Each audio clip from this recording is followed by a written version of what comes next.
Opa, tudo bem? Tudo bem? Tudo bem? Vamos lá? Boa noite a todos. Bem, aqui é Fernando Carlos Mendonça da Luz. Eu sou o Fernando, o específico, o único e aquele que jamais ninguém vai tirar de mim, ser eu. Bem, hoje nós vamos trabalhar um assunto bem pessoal, um assunto legal para ser tratado. Como eu disse, hoje o assunto é Bíblia. Bíblia Sagrada, vamos falar hoje dela. E, como no último vídeo sobre Bíblia Sagrada, eu trabalhei o livro de Gênesis. Então nós vamos trabalhar aqui hoje o livro de Êxodo. Mas se pergunte, quem sou eu para falar sobre Bíblia? Talvez qualquer um poderia falar, mas na altura, talvez na posição bíblica que eu quero trazer para vocês, somente quem é capacitado para falar sobre ela. E eu sou formado e bacharelado em teologia. E eu deixo para vocês o meu análise bíblico, a minha forma de ver a Bíblia, e espero que vocês concordem com ela ou não. Beleza? Vamos lá. O último texto que nós falamos foi sobre Gênesis. Compreendo, né? Gênesis. Tá. O livro de Gênesis, ele trabalha na seguinte questão. Vamos prestar atenção aqui. O livro de Gênesis, ele tem todo aquele relatório que, se você quiser acompanhar naquele relatório, fica disponível para você lá, só ir lá e ver. Porém, só que tem uma coisa de lá que eu quero trazer para cá, o livro de Êxodo, que é a continuação daquela história. Vamos pensar o seguinte: o povo, os judeus, hebraico, não sei como fala aqui, eles estavam assim, escravos no Egito. E o livro terminou quando os irmãos de José foi visitar o José no Egito e levou o pai dele, Jacó. Tá bom? Segura, vocês vão entender. Levou o pai dele, Jacó. Com o pai dele, Jacó, ficaram lá, moraram lá no Egito.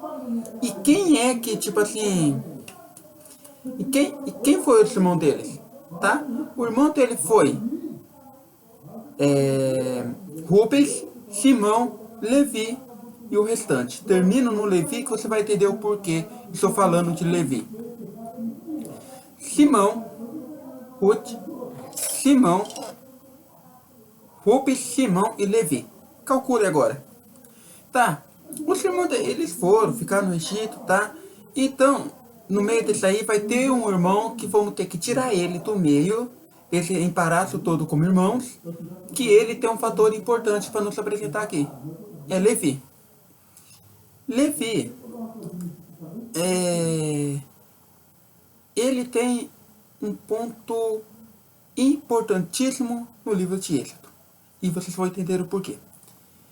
Tá, mas o que significa êxito na verdade? Já que Levi tem uma parte importante, o que significa? Partida. Ou saída, retirada, como você queira dizer, como você use a palavra, aí fica a teu critério.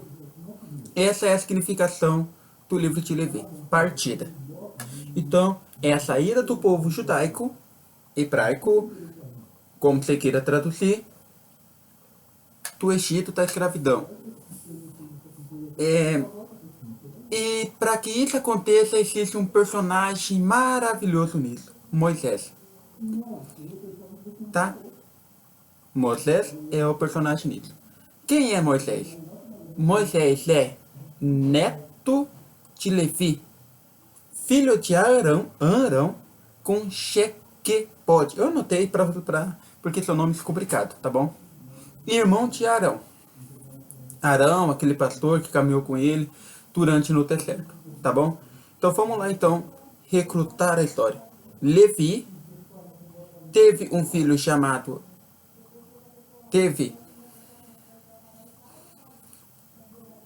Levi é vô de Moisés, que Moisés é filho de Arão com Shequebá. Bem, aqui existe uma contraditória porque Em Êxodo 6, capítulo 20, tem essas informações. Só que Êxodo, capítulo 2, verso 1, fala que o pai e a mãe de Moisés, estava esquecendo que estava no nome Levi, não conhece. É uma filha de Levi, e um homem desconhecido. Tá lá em Gênesis 2, verso 1. Tá, mas em parte a gente vai tratar disso um pouquinho à frente, tá bom? Qual é o principal conteúdo do livro de Êxodo para a gente entender? Êxodo, ele caminha por alguns conteúdos importantíssimos, tá bom? Êxodo, ele traz os nomes de Deus, tá? Porque Deus não era só conhecido como Deus, ele tinha um certo nome ali dentro da cultura cristã hebraica. Hebraica. O livro também vai tratar um pouco sobre a vida de Moisés, como que foi seu nascimento, o seu surgimento, quando ele se encontrou quando aquela criança, Moisés se encontrou com a rainha, né? Ali naquele rio, e a rainha pegou, levou lá para dentro. Então ele também vai tratar da praga do Egito, vai tratar quando Deus chama Moisés, depois que ele acaba matando um Egito. A travessia do Mar Vermelho, o conflito ali que teve entre o Mar Vermelho, tá? O tabernáculo do Senhor logo após ele ter partido, então Deus mandou construir um tabernáculo, tinha uma terra prometida antes de sair, e a Arca de Noé. Para a gente entender um pouco sobre todo esse contexto, primeira coisa que eu quero deixar entender um pouco sobre esse contexto, vamos deixar em primeiro, claro, os nomes de Deus. Porque isso é importante. Qual é o verdadeiro nome de Deus? A gente vai entender. Ó, o nome de Deus está aqui, ó. El, Elohim, El. Só vou falar o significado deles para a gente adiantar o vídeo e não ficar muito longo, tá? El, a divindade. Elohim é de uma forma plural, deuses. Não, mas aqui não quer dizer apenas Deus. Ele é um Deus sobre todos os deuses, tá bom? Yahvé, ou Jafé, o soberano. Edonai, Senhor. Repetindo, El, Elohim, Yahvé, ou como se pronuncia, Jafé, Edonai.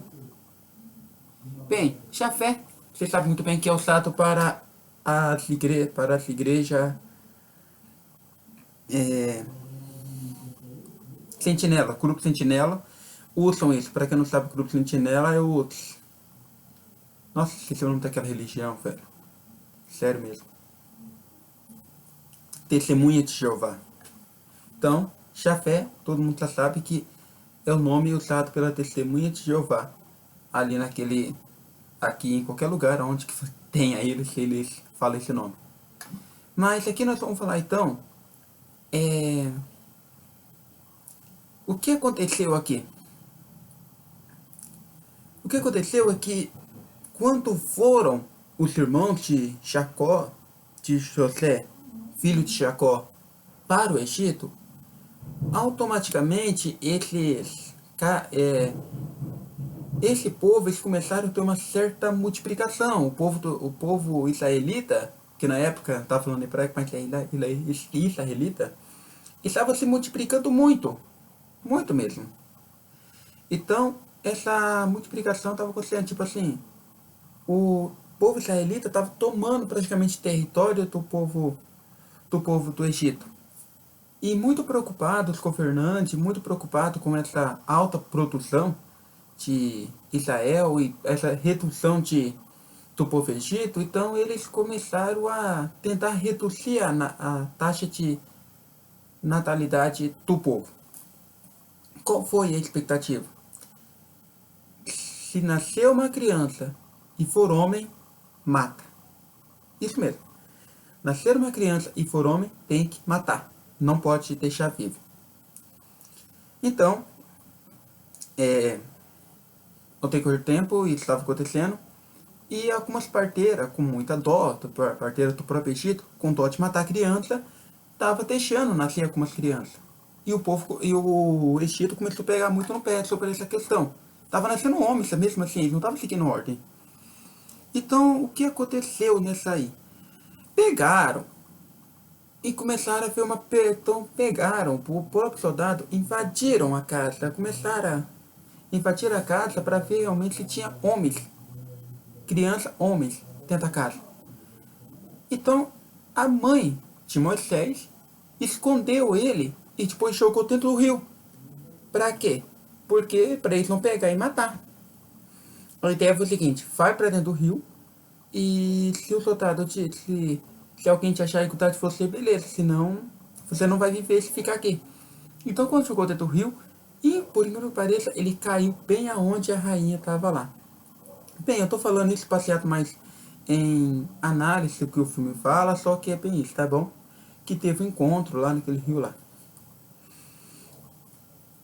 Então a rainha achou muito bonito, cuidou dele, ele teve uma vida de luxo. Resumindo. Então ele cresceu, começou a ver os grandes problemas que a escravidão estava levando ali para o Egito. E, por incrível que pareça, era a escravidão para o povo do Egito. Não era para, tipo assim, não estava, tipo, beneficiando o seu povo israelita, mas estava beneficiando o povo do Egito. E estava demais. E o Egito também, eles começaram a aumentar essa agressividade porque o povo ainda estava aumentando. Então eles precisavam ser mais agressivos, eles precisavam reduzir essa natalidade israelita, eles precisavam resolver essa parada logo. Como não conseguiram, o Moisés acabou tendo uma certa problema, matou um Egito lá e fugiu. Fugiu e foram lá para voltou para a terra do seu pai, não sei se é pai que se fala, ou não sei do que Jacó vai ser dele, mas na sua terra. E lá se encontrou com um dos seus próximos tios, meio parentes de Jacó, que tinha duas filhas. Ele acabou se gostando de uma e casando com uma lá. E no meio daquela... E quando ele estava na montanha, apareceu a chama ardente lá, falou com ele: ó, volta pro Egito e libere meu povo. Tá. Ele ficou meio assim, pá, isso, aquilo, voltar.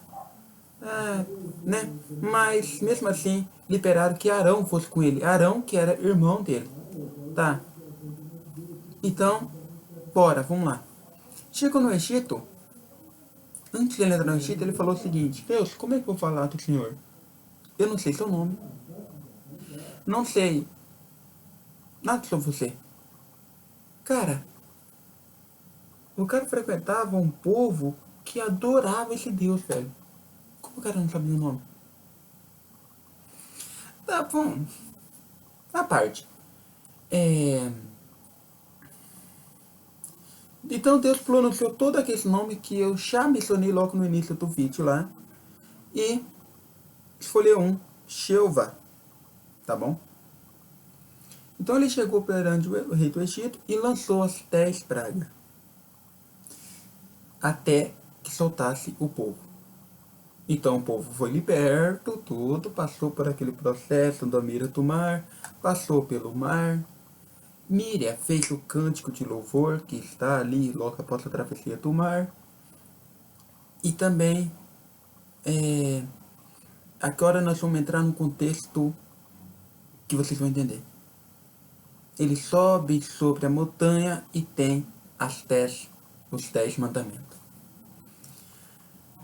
Tá. A primeira vez na Bíblia que a gente ouve falar sobre código morais, os 10 mandamentos. Junto com os 10 mandamentos, também Deus pede para construir um tabernáculo. E também ele pede para construir, claro, na medida e na forma dele falar, do jeito que ele queria, a arca da aliança. O que é o tabernáculo? O que é a arca da aliança? A gente vai entender agora. O tabernáculo é o templo de Salomão, posteriormente, e o altar de Abraão. Simplesmente só isso. A diferença entre o tabernáculo, o altar, o tabernáculo e o templo é o seguinte: o altar é um local sem cobertura nenhuma ali construído, feito de adoração, tá? O tabernáculo, ele é feito com lona. Então havia toda uma cobertura por lá dele, todo um ritual. E quando ele saía daquele território, ele se mutaria para outro. Eles tinham que levantar o tabernáculo do mesmo jeito, da mesma forma. E o templo de Salomão seria a igreja, uma casa construída com muro, com pedra, que não sai do local, claro. O que é a Arca da Aliança? A Arca da Aliança, eles carregavam na costa em caso de... em todo lugar que fossem. A Arca da Aliança simbolizava a presença de Deus, tá bom? Então, esses utensílios foram caminhando com eles até no decorrer do tempo, até chegarem à Terra Prometida. Só que, na verdade, Moisés não entrando na Terra Prometida, tá?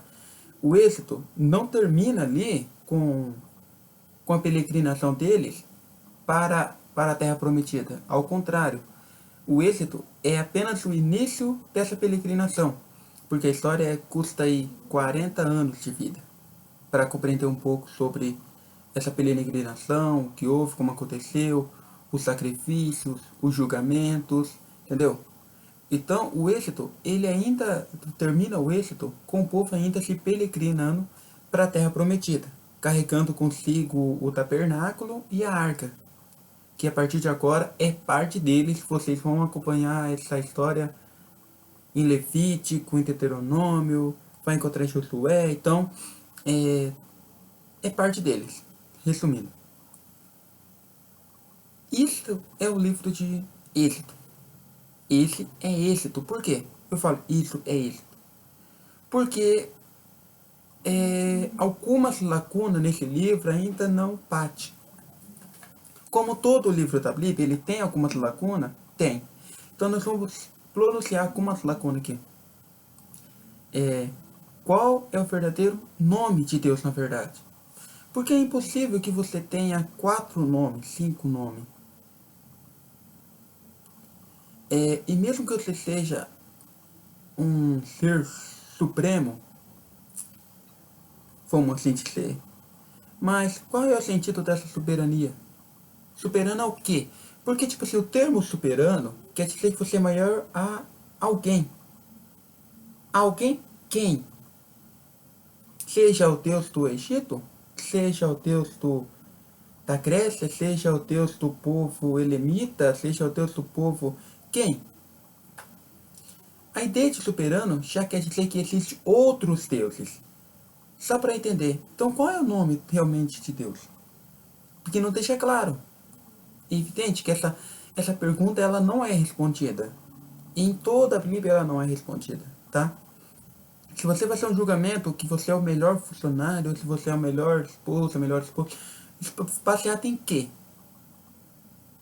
Qual foi o critério utilizado para você dizer que isso é?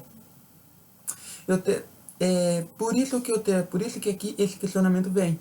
Porque essa ideia de soberano, essa ideia de Deus maior, tem que ser baseada em alguma coisa.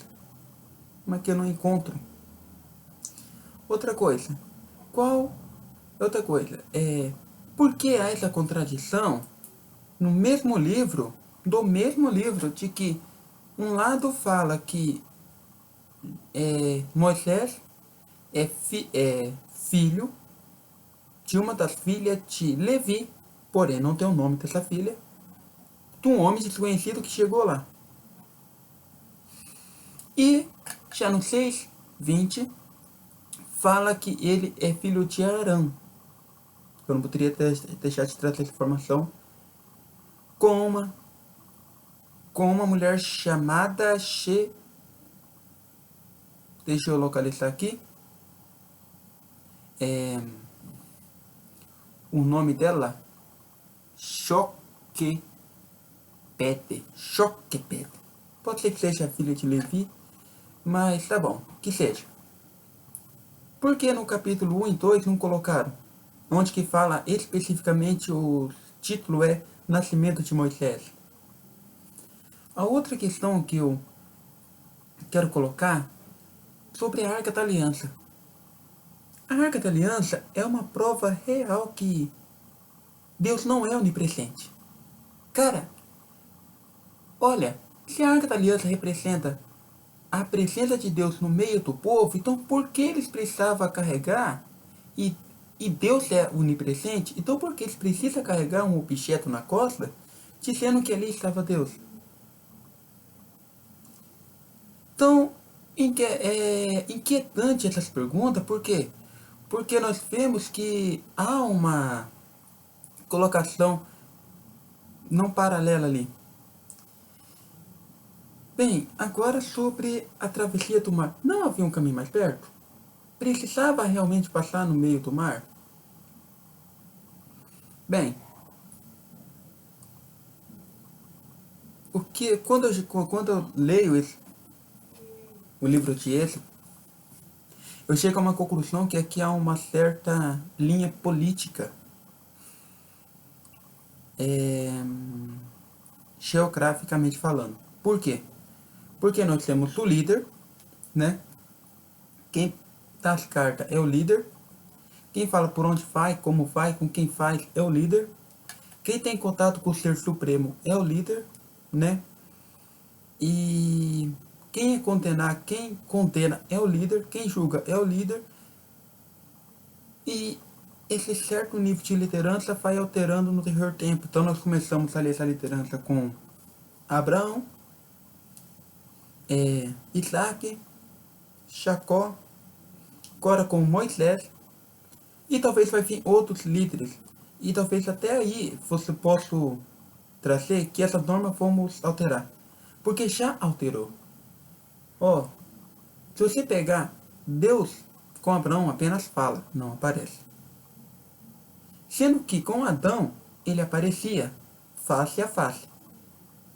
Tá? Então com Adão ele aparecia, Adão via Deus. Abraão só escutava a voz, né?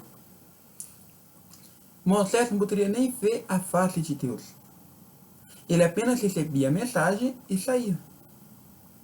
Deus ele começa a ficar meio rústico nas suas apresentações. Assim, a partir de agora eu não apareço mais. Então, se você seguir essa linha de pensamento, você vê que Deus, para Abraão, até manda Moisés, até manda o anjo para poder falar com Abraão. Não é mais ele, exclusivamente, como era para Adão. Porque há essa alteração de aparência de Deus. Como que daí manda um anjo. Agora para Moisés nem pode ver a face, apenas a voz e num lugar distante, praticamente oculto, onde que ninguém pode ter acesso. Bem, nós vamos estudar um pouco mais sobre o tabernáculo, tá? Tá falando mais sobre isso, e vocês vão entender que o tabernáculo era uma forma cruel. E quando eu falo cruel da pior maneira mesmo de subjugar a pessoa que havia se comportado de maneira errada, tá bom? Quando eu falo cruel, eu falo assim mesmo. Então, o tabernáculo, se um sacerdote entrasse lá em pecado, morreria. Para você entender já. Morreria, já estava morto. E ninguém poderia entrar lá e tirar o corpo dele. Tinha que ser, para você ter ideia, ele é amarrado com uma corda. Assim que eu fiz um barulho, que ele realmente caiu e morreu, era tirado, puxado com a corda, para que ninguém entrasse lá e também morresse. E nós vamos ter muitos problemas com o tabernáculo lá em 1 Samuel, onde os filhos do juiz daquela época, do sacerdote daquela época que cuidava do tabernáculo, faziam o que fazia dentro do tabernáculo e nunca morreram. Bem, nosso vídeo vai até aqui. Uma compreensão sobre esse conteúdo, mas não é uma compreensão muito longa, tá? Ele deixa muito ponto solto, sem resposta. A Bíblia, para quem acredita, eu quero que você continue assim acreditando ela sendo uma verdade absoluta. Não leve a sério meu questionamento, não leve a sério tudo aquilo que eu falei contra ela. E para você que não acredita, que use para a tua argumentação. Valeu e até mais.